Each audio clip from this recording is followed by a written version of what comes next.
জল খাওয়ার সময় তো কি কোনো মানুষ এমন অমানবিকতা দেখাতে পারে?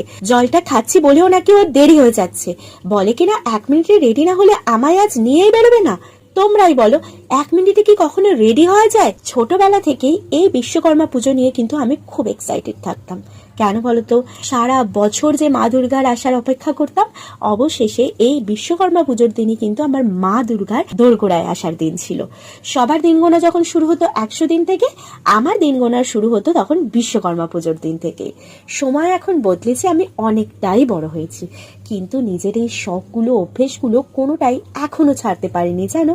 সবাই যখন বিশ্বকর্মা ঠাকুর দেখতে আর ঘুরে ওড়াতে ব্যস্ত, আমি তখন আমার বর্মশাইকে নিয়ে যাচ্ছি শপিং করতে। এবার চলো যাই, বর্মশাইকে নিয়ে মা দুর্গার আগমনের প্রস্তুতি পর্ব সেরে আসি। আর তোমরা কি করছো? ভিডিওটা যদি ভালো লাগে একটা ছোট্ট করে লাইক করে দাও।